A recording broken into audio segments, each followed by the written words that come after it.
NMMS வினாத்தாள் ஆண்டு 2021.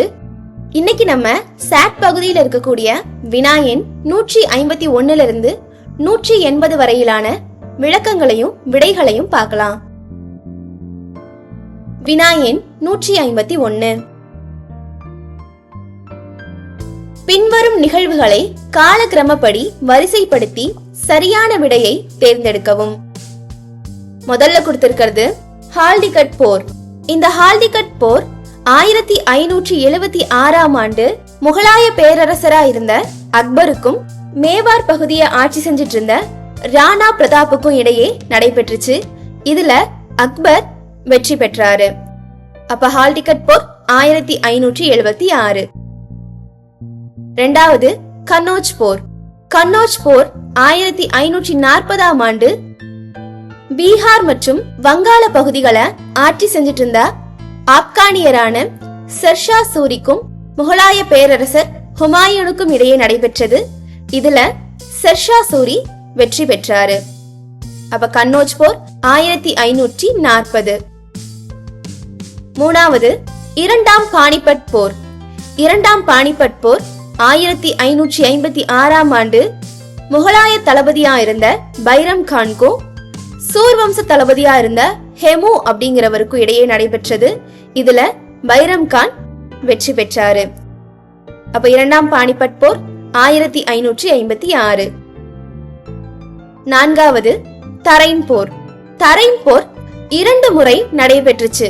முதல் தரைன் போர் 1191ஆம் ஆண்டு பிருத்திவிராஜ் சௌஹானுக்கும் முகமது கோரிக்கும் இடையே நடைபெற்றுச்சு. இதுல பிருத்திவிராஜ் சௌஹான் வெற்றி பெற்றார்.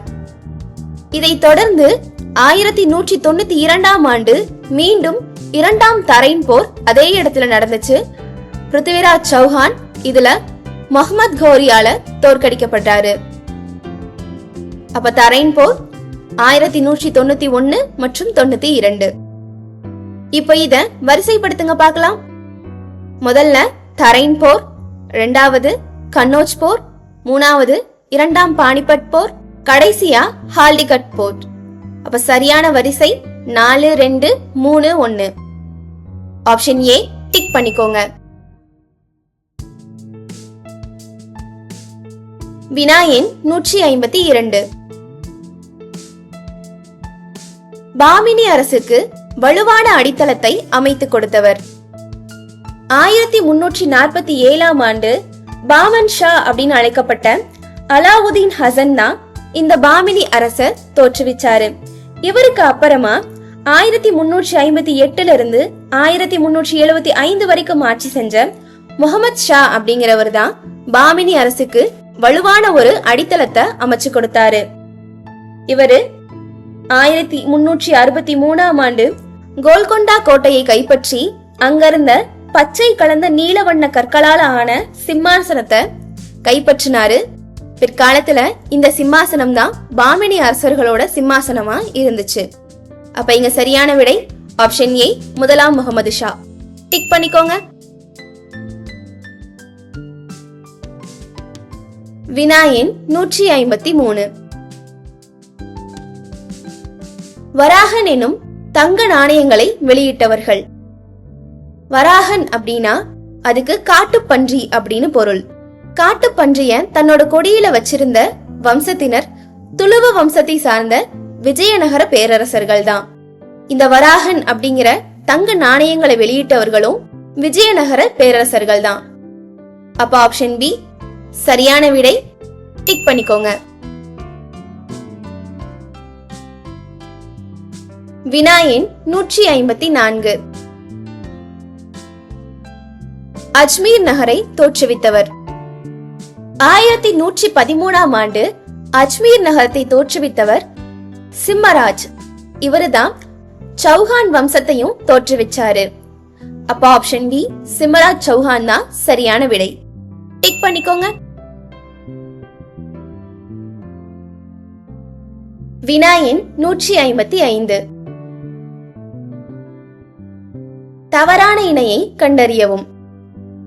ஆப்ஷன் ஏ குத்புதீன் ஐபக், குவத்துல் இஸ்லாம் மஸ்ஜித். குத்புதீன் ஐபக் 1206ஆம் ஆண்டிலிருந்து 1210ஆம் ஆண்டு வரைக்கும் டெல்லி சுல்தானியத்தை ஆட்சி செஞ்ச ஒரு சுல்தான். இவரு டெல்லியில இருக்கக்கூடிய குவத்துல் இஸ்லாம் மஸ்ஜித் மசூதிய கட்டினாரு. இதுதான் இந்தியாவோட மிக பழமையான மசூதி. அப்ப இது சரியான இணைதான். ஆப்ஷன் சி பாருங்க, அவுரங்கசீப். அவுரங்கசீப் ஒரு முகலாய பேரரசர். இவர் 1658 இருந்து 1707 வரைக்கும் இந்தியாவை ஆட்சி செஞ்சாரு. அவருக்கு இணையா கொடுத்திருக்கிறது ஆலம்கீர். ஆலம்கீர் அப்படின்னா உலகத்தை கைப்பற்றியவர் அப்படின்னு பொருள். அவுரங்கசீப் தனக்கு தானே கொடுத்துக்கிட்ட ஒரு பட்டம் தான் இந்த ஆலம்கீர். அப்ப இந்த இணையும் சரியாதான் இருக்கு.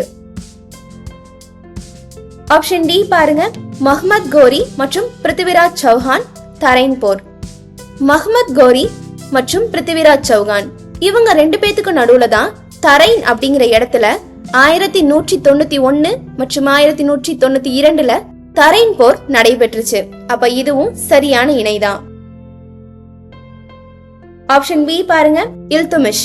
குதுப் மினாருக்கு அடிக்கல் நாட்டியவர் அப்படின்னு கொடுத்திருக்காங்க. இல்துமிஷ் அப்படிங்கிறவரு 1210 இருந்து 1236 வரைக்கும் டெல்லி சுல்தானியத்தை ஆட்சி செஞ்ச ஒரு சுல்தான். இவரு குத்புதீன் ஐபக்கோட மருமகன். குத்புதீன் ஐபக் தான் குதுப் மினாருக்கு அடிக்கல் நாட்டினாரு. இத கட்டி முடிச்சதுதான் இல்துமிஷ். அப்போ இங்க ஆப்ஷன் பி தான் தவறான இணை. டிக் பண்ணிக்கோங்க. வினா எண் 156. சரியான கூற்றுகளை தேர்ந்தெடுக்கவும்.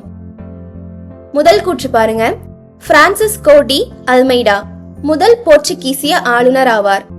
1505ல இந்தியாவில இருந்த போர்ச்சுகீசிய பகுதிகளுக்கு முதல் ஆளுநரா அனுப்பி வைக்கப்பட்டவர் தான் பிரான்சிஸ்கோ டி அல்மெய்டா. அப்ப இது சரியான கூற்றுதான். இரண்டாவது கூற்று பாருங்க, அல்போன்சா டி அல்புகர்க் விஜயநகர பேரரசுடன் நட்புறவை கொண்டார். விஜயநகரத்தை ஆண்ட கிருஷ்ணதேவராயர் கூட இந்த அல்போன்சா டி அல்புகர்க் ஒரு நட்புறவை வச்சிருந்தாரு. பாமினி அரசர்களை எதிர்த்து போரிட இந்த அல்போன்சா டி அல்புகர்க் தான் கிருஷ்ணதேவராயருக்கு உதவி செஞ்சாரு.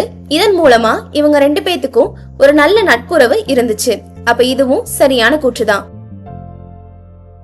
கூற்று 3 பாருங்க, கோவா முதலில் போர்ச்சுகீசியர்களின் தலைநகரமாய் இருந்தது. பிறகு கொச்சிக்கு மாற்றம் செய்யப்பட்டது. 1501ல கொச்சின் தான் முதல்ல போர்ச்சுகீசியர்களுக்கு தலைநகரமா இருந்துச்சு. அதுக்கு அப்புறமா கவர்னர் நினோடி குன்ஹா அப்படிங்கிறவரு 1530ல தலைநகரத்தை கொச்சின்ல இருந்து தான் கோவாவுக்கு மாற்றினாரு. அப்ப 3வது கூற்று இங்க தப்பு. சரியான கூற்றுகள் 1 மற்றும் 2 தான். அப்ப ஆப்ஷன் சி சரியான விடை. டிக் பண்ணிக்கோங்க. வினா எண் 157. வியாபாரத்திற்காக இந்தியாவிற்கு வருகை புரிந்த கடைசி ஐரோப்பிய நாடு. வியாபாரத்திற்காக இந்தியாவிற்கு வருகை புரிந்த ஐரோப்பிய நாடுகளோட வரிசை என்னன்னா, 1498ல போர்ச்சுகல்லை சார்ந்த வாஸ்கோட காமா முதல்ல இந்தியாவுக்கு வராரு. அதுக்கப்புறமா 1602ல கார்னலிஸ் டி ஹாட்மேன் அப்படின்னு சொல்லப்படுற நெதர்லாந்தை சார்ந்த டச்சுக்காரர் இந்தியாவுக்கு வந்து டச்சுக்காரர்களோட வியாபாரத்தை ஆரம்பிக்கிறாரு. அதுக்கப்புறமா 1608ல இங்கிலாந்தை சார்ந்த சர் தாமஸ் ரோ அப்படிங்கிறவரு ஆங்கிலேயர்கள் சார்பா வர்த்தக மையங்களை இந்தியாவில தொடங்குறாரு. அதுக்கப்புறமா 1620ல டென்மார்க்கை சார்ந்த அட்மைரல் ஓ கிடே அப்படிங்கிறவரு டேனியர்கள் சார்பா வியாபாரத்தை இந்தியாவில ஆரம்பிக்கிறாரு. அதுக்கப்புறமா 1667ல பிரெஞ்சு கேரன் அப்படிங்கிறவரு பிரெஞ்சுக்காரர்கள் சார்பா வர்த்தக மையத்தை இந்தியாவில அமைக்கிறாரு. இதுல கடைசியா இந்தியாவுக்கு வியாபாரத்துக்காக வந்தது பிரெஞ்சுக்காரர்கள் தான். அப்ப இங்க ஆப்ஷன் பி ல கொடுத்திருக்க பிரான்ஸ் தான் சரியான விடை. டிக் பண்ணிக்கோங்க. வினா எண் 158. 1857 இந்திய விடுதலைக்காக ஏற்பட்ட கழகத்தில் பங்கு பெற்ற தலைவர் மற்றும் கழகத்தை அடக்கிய ஆங்கிலேய அதிகாரியையும் கண்டறிக.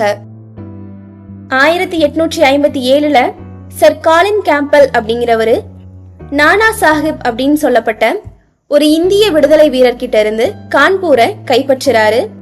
நானா சாஹிப் உடனே நேபாளத்துக்கு தப்பிச்சு போறாரு.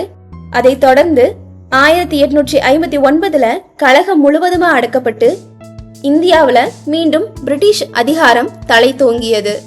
அப்ப இங்க 1857 கழகத்துல ஈடுபட்டவர் நானா சாஹிப், கழகத்தை அடக்கிய ஆங்கிலேய அதிகாரி sir Colin Campbell. Option A சரியான விடை. டிக் பண்ணிக்கோங்க. வினா எண் 159. பொருந்தாத ஒன்றை தேர்ந்தெடுக்கவும். ஆப்ஷன் ஏ பாருங்க, சந்தா சாஹிப். சந்தா சாஹிப் அப்படிங்கிறவரும் அன்வாருதீன் கான் அப்படிங்கிறவரும் 1749 ஆண்டு ஆம்பூர்ல கர்நாடக நவாப் பதவிக்காக போட்டி போட்டவங்க. ஆப்ஷன் சி ல கொடுத்திருக்க நாசிர் ஜங் மற்றும் ஆப்ஷன் டி ல கொடுத்திருக்க முசாஃபர் ஜங், இவங்க 2 பேரும் அதே வருடத்துல ஹைதராபாத் நிசாம் பதவிக்காக வாரிசுரிமை போட்டியில போட்டி போட்டவங்க.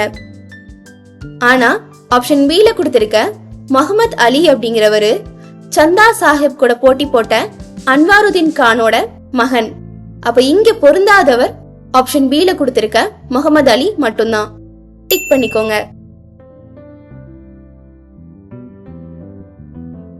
வினா எண் 160. கடல் அலைகளால் உருவாக்கப்பட்ட நிலத்தோற்றம். ஆப்ஷன் ஏ பாருங்க, கடல் ஓங்கல். சீ கிளிஃப். கடற்கரையை அடுத்து இருக்கிற நிலம் அலைகளோட அரிப்பினாலையும் மோதல்னாலையும் கடலை நோக்கி செங்குத்தா உயர்ந்து காணப்படும். இததான் கடல் ஓங்கல் அப்படின்னு சொல்லுவாங்க.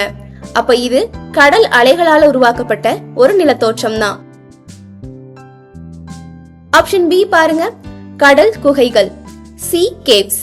கடல் அலைகள் தொடர்ந்து தாக்கத்தை ஏற்படுத்துறனால பாறைகள்ல விரிசல் ஏற்பட்டு காலப்போக்குல பரந்த விரிசல்களா மாறுது. இதனால செங்குத்து பாறையில குகைகள் போன்ற வெற்றிடங்கள் தோன்றுது. இததான் கடற்குகைகள் அப்படின்னு சொல்லுவாங்க. அப்ப இதுவும் கடல் அலைகளால உருவாக்கப்பட்ட ஒரு நிலத்தோற்றம் தான். ஆப்ஷன் சி பாருங்க, கடல் வளைவுகள். C arch.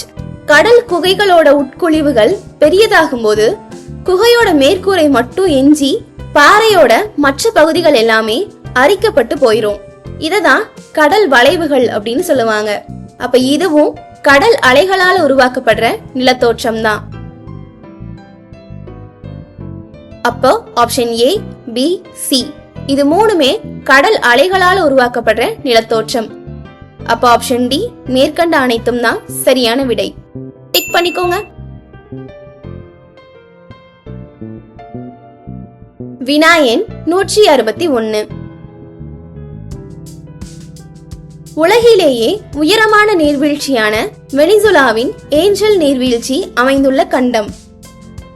வெனிசுலா அப்படிங்கிறது தென் அமெரிக்க நாட்டுல இருக்கக்கூடிய ஒரு நாடு. இங்கதான் உலகின் மிக உயரமான நீர்வீழ்ச்சியான ஏஞ்சல் நீர்வீழ்ச்சி அமைஞ்சிருக்கு. அப்ப ஆப்ஷன் ஏ தென் அமெரிக்கா தான் சரியான விடை.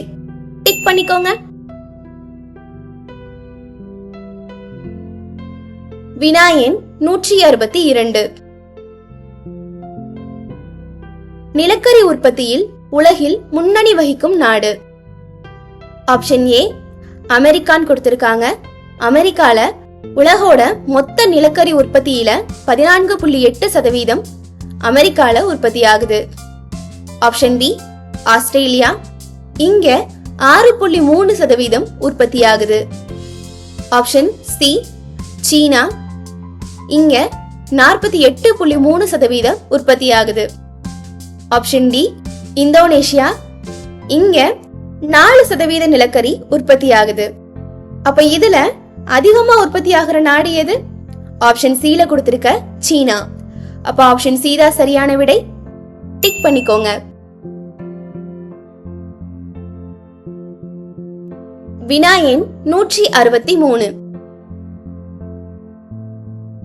பின் வருவனவற்றுள் சூழல் சுற்றுலாவுக்கு தொடர்புடையது எது? சூழல் சுற்றுலா அப்படின்னா என்னன்னா, இயற்கை சூழல்ல தாவரங்களும் விலங்குகளும் செழித்து வளரக்கூடிய இடங்களுக்கு செல்வதுதான் சூழல் சுற்றுலா, அதாவது எக்கோ டூரிசம் அப்படின்னு சொல்லுவாங்க.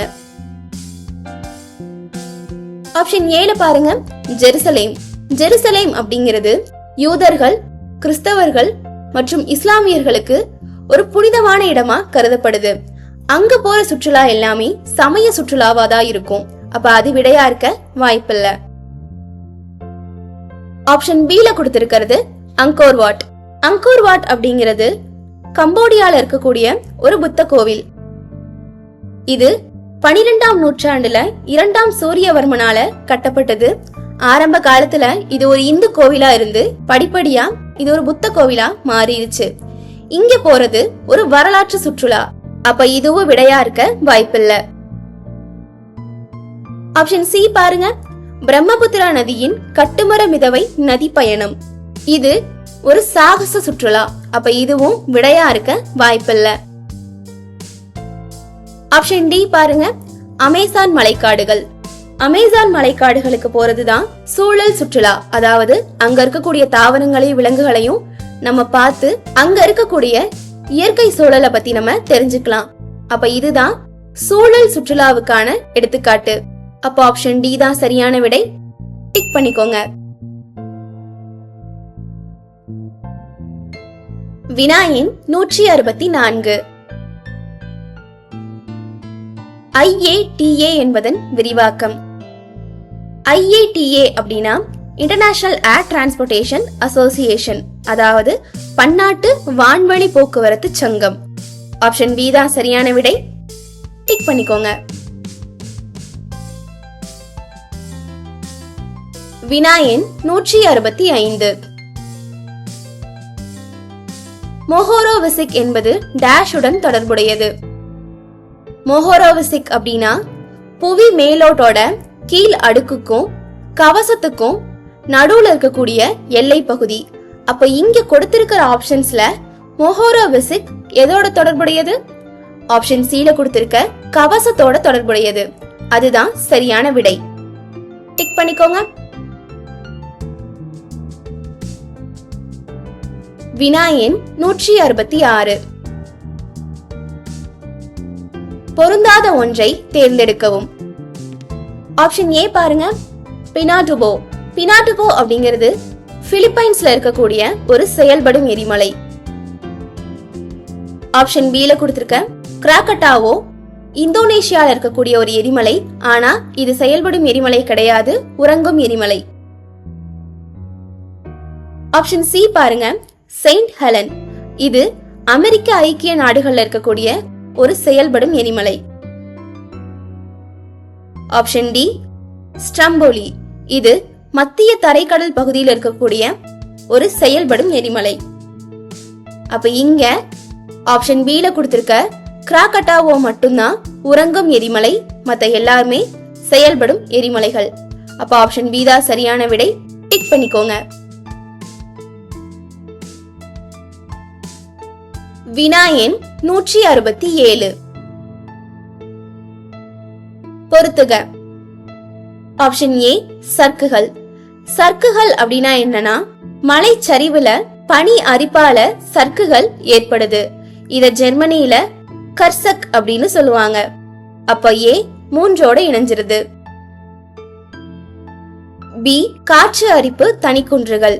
ஒரு தனித்து விடப்பட்ட எஞ்சிய குன்று பாலைவனத்துல வட்டமான தலைப்பகுதியோட நிற்கும் தூண் போன்ற காட்சி தான் காற்று அரிப்பு தனிக்குன்றுகள். இத இன்செல்பெர்க் அப்படின்னு சொல்லுவாங்க. தென்னாப்பிரிக்கால இருக்கக்கூடிய கலஹாரி பாலைவனத்துல இத நம்மளால பார்க்க முடியும். அப்ப B 1ஓட இணைஞ்சிருது. C பாருங்க, காற்றடி வண்டல் படிவுகள். மணல் துகள்கள் லேசாவும் எடை குறைவாவும் இருக்கிறதால காற்று அதை எளிதா நீண்ட தொலைவுக்கு கடத்திட்டு போயிருது. இத சீனால நம்மளால பார்க்க முடியும். அப்ப C 4ஓட இணைஞ்சிரும். D பாருங்க, உப்பங்கழிகள். கடற்கரையிலிருந்து முற்றிலுமா பிரிக்கப்பட்ட ஆழம் குறைந்த பகுதியை தான் நம்ம உப்பங்கழிகள் அப்படின்னு சொல்லுவோம். தமிழ்நாட்டில் இருக்கக்கூடிய பழவேற்காடு ஏரி உப்பங்கழிகளுக்கு மிகச்சிறந்த எடுத்துக்காட்டு. அப்ப D-ய 2ஓட பொருத்திடலாம். அப்ப இங்க சரியான வரிசை 3 1 4 2.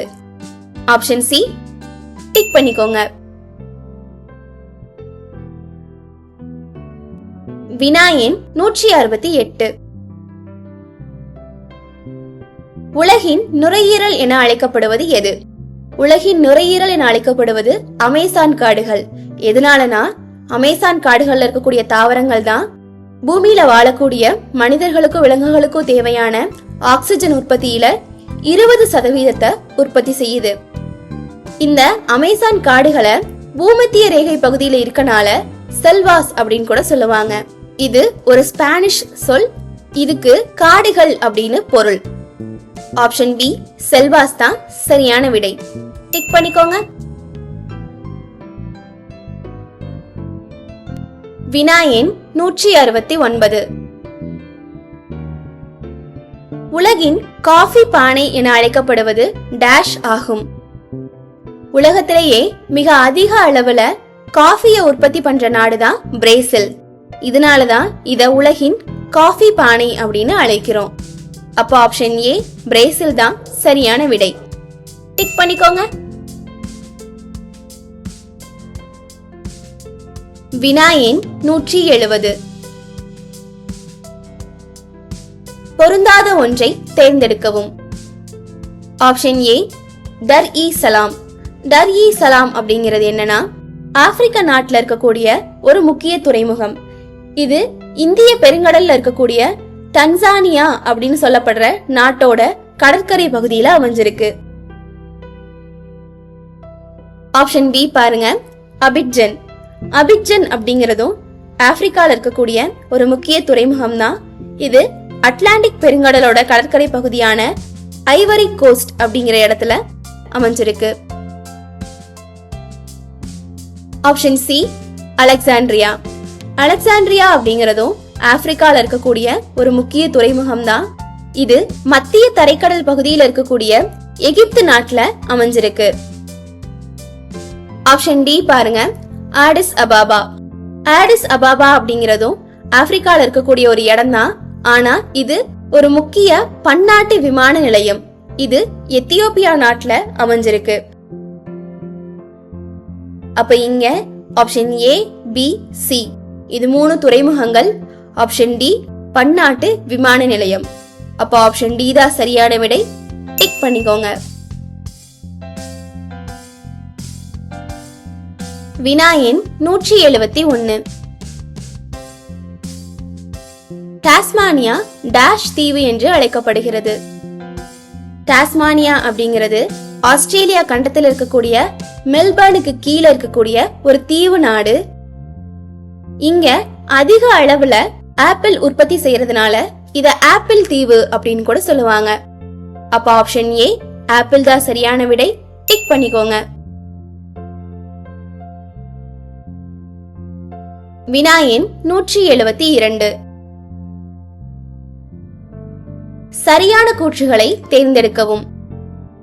கூற்று 1 பாருங்க, அதிக வெப்ப அழுத்தம் காரணமாக தீப்பாறைகளும் படிவுப்பாறைகளும் மாற்றமடைந்து உருமாறிய பாறைகள் என பெயர் பெறுகிறது. தீப்பாறைகளும் படிவுப்பாறைகளும் மாற்றமடைந்துதான் உருமாறிய பாறைகளா வருது. இந்த உருமாறிய பாறைகளுக்கு மெட்டோமார்பிக் அப்படின்னு மற்றொரு பெயரும் இருக்கு. இந்த மெட்டோமார்பிக் அப்படின்னா, மெட்டா அப்படின்னா மாற்றம், மார்பிக் அப்படின்னா வடிவம். இந்த சொற்கள் கிரேக்கத்திலிருந்து எடுக்கப்பட்டிருக்கு. அப்ப இது சரியான கூற்றுதான். கூற்று 2 பாருங்க, இந்த பாறைகள் கடினத்தன்மை உடையவை. பாறைகள்னாலே அது கடினத்தன்மையோட தான் இருக்கும். அப்ப இதுவும் சரியான கூற்றுதான். கூற்று 3 பாருங்க, இப்பாறைகள் படிகங்களற்ற பாறைகளாக உள்ளன. இது தவறான கூற்று. ஏன்னா இந்த உருமாறிய பாறைகள் படிகத்தன்மை கொண்ட பாறைகளாதான் இருக்கும். கூற்று 4 பாருங்க, இந்தியாவில் உள்ள உலக அதிசயங்களில் ஒன்றான தாஜ்மஹால் உருமாறிய பாறைகளிலிருந்து உருவான வெள்ளை பளிங்கு கற்களால் கட்டப்பட்டது. உருமாறிய பாறைகள் எல்லாமே படிகத்தன்மை கொண்ட பாறைகளாதான் இருக்கும். இந்த படிகத்தன்மை கொண்ட வெள்ளை பளிங்கு கற்களால தான் தாஜ்மஹால் கட்டப்பட்டிருக்கு. இது சரியான கூற்றுதான். அப்ப இங்க சரியான கூற்றுகள் எது எது? 1, 2 மற்றும் 4. ஆப்ஷன் டி தான் சரியான விடை. டிக் பண்ணிக்கோங்க. வினா எண் 173. உலகின் ஆழமான மற்றும் அதிக நீளமான நன்னீர் ஏரி எது? டாங்கானிகா. இந்த டாங்கானிகா ஏரி ஆப்பிரிக்கா கண்டத்தில் இருக்கக்கூடிய டான்சானியா, காங்கோ, பருண்டி மற்றும் ஜாம்பியா இந்த 4 நாடுகளுக்கு நடுவுல அமைஞ்சிருக்கு. இதோட சராசரி ஆழம் 570 மீட்டர், அதிகபட்ச ஆழம் 1470 மீட்டரா இருக்கும். அப்ப இதுதான் உலகின் ஆழமான மற்றும் அதிக நீளமான நன்னீர் ஏரி. ஆப்ஷன் சி தான் சரியான விடை. டிக் பண்ணிக்கோங்க. வினா எண் 174. மாநிலத்தில் உள்ள பல்கலைக்கழகங்களின் வேந்தராக செயல்படுபவர் ஆளுநர், அதாவது கவர்னர் தான். அது மட்டும் இல்லாம கவர்னர் வேற யாரெல்லாம் தேர்ந்தெடுக்கிறாரு அப்படின்னா, மாநில தலைமை வழக்குரைஞர், மாநில பணியாளர் தேர்வாணையத்தின் தலைவர் மற்றும் உறுப்பினர்கள், மாநில தலைமை தேர்தல் ஆணையர், அரசு பல்கலைக்கழகங்களோட துணைவேந்தர்கள், இவங்க எல்லாரையுமே தேர்வு செய்யற உரிமை ஆளுநருக்கு தான் இருக்கு. அப்ப ஆப்ஷன் பி ஆளுநர் தான் சரியான விடை. டிக் பண்ணிக்கோங்க. வினா எண் 175. மோட்டார் வாகன சட்டம் நடைமுறைக்கு வந்த ஆண்டு. இந்தியா முழுமைக்கும் பொருந்தக்கூடிய மோட்டார் வாகன சட்டம் 1988 பாராளுமன்றத்தால நிறைவேற்றப்பட்டு 1989 ஆண்டு முதல் நடைமுறைக்கு வந்துச்சு. நடைமுறைப்படுத்தப்பட்ட ஆண்டு 1989. ஆப்ஷன் டி டிக் பண்ணிக்கோங்க. வினா எண் 176. இந்திய அரசியலமைப்பில் மேற்கொள்ளப்பட்ட முகவுரையில் சமய சார்பற்ற என்ற சொல் எந்த சட்ட திருத்தத்தின் மூலம் சேர்க்கப்பட்டது? இந்திய அரசியலமைப்பில் மேற்கொள்ளப்பட்ட முகவுரையில சமய சார்பற்ற அப்படிங்கிற சொல் 1976 ஆண்டு 42வது சட்ட திருத்தத்தின் மூலம் தான் சேர்க்கப்பட்டுச்சு. அப்போ ஆப்ஷன் ஏதா சரியான விடை. டிக் பண்ணிக்கோங்க. வினா எண் 177. இங்க கொடுக்கப்பட்டிருக்க குறியீடு எதை குறிக்குது அப்படின்னு கேட்டிருக்காங்க. பேருந்து நிறுத்தம் அப்படின்னா ஒரு வட்டத்துக்குள்ள ஒரு பேருந்து இருக்க மாதிரியான ஒரு குறியீடு தான் போடுவாங்க. அதே மாதிரி ஒலிப்பான்கள் பயன்படுத்த தடை அப்படின்னா நம்ம ஹாரன் இருக்கு இல்லையா, அந்த சிம்பிள் போட்டு அதுல ஒரு சிவப்பு கோடால அடிச்சு விட்டுருப்பாங்க. அதுவே பாலம் இருக்கு அப்படின்னா ஒரு முக்கோணத்துக்கு உள்ள பாலம் மாதிரியான ஒரு அமைப்பு போட்டிருப்பாங்க. அப்ப இங்க கொடுத்திருக்க குறியீடு வழிவிடு அப்படிங்கறத குறிக்கிறது.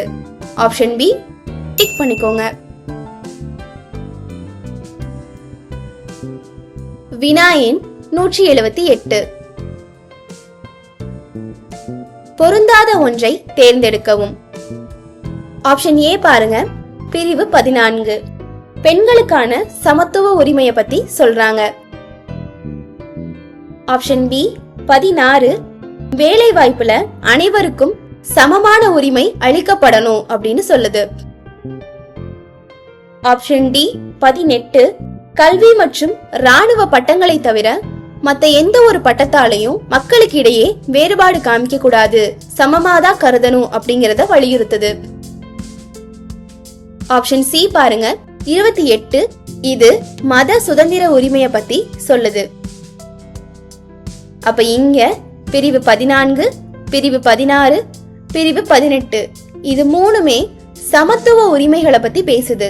ஆனா பிரிவு 28 மட்டும்தான் மத சுதந்திர உரிமையை பத்தி பேசுது. ஆப்ஷன் சி தான் சரியான விடை. டிக் பண்ணிக்கோங்க. வினா எண் 179. சமுதாய மாற்றம் காணும் முகவர் என யார் அழைக்கப்படுகிறார்? தற்காலத்துல தொழில் முனைவோரை தான் சமுதாய மாற்றம் காணும் முகவர் அப்படின்னு அழைக்கிறோம். ஏன்னா தொழில் முனைவோர் தான் வரக்கூடிய இடர்பாடுகளை ஏற்று உற்பத்தி அதிகரிக்க முயல்வாங்க. அதே நேரம் சமுதாய நலம் மேம்பட அவங்க தான் காரணமா இருப்பாங்க. அதனால இவங்கள நம்ம தொழில் அமைப்பாளர் அப்படின்னு கூட சொல்லலாம். அப்போ தொழில் முனைவோர் தான் சமுதாய மாற்றம் காணும் முகவர். ஆப்ஷன் ஏ சரியான விடை. டிக் பண்ணிக்கோங்க. வினா எண் 180. பணம் எதை செய்கிறதோ அதுதான் பணம். இது யாருடைய கூற்று? இந்த கூற்று சொன்னவர் யாருன்னா பிரான்சிஸ் ஏ வாக்கர். இவரு ஒரு அமெரிக்க பொருளாதார வல்லுனர். இவரு தான் இந்த கூற்றை சொன்னது. அப்ப ஆப்ஷன் ஏ வாக்கர் தான் சரியான விடை. டிக் பண்ணிக்கோங்க.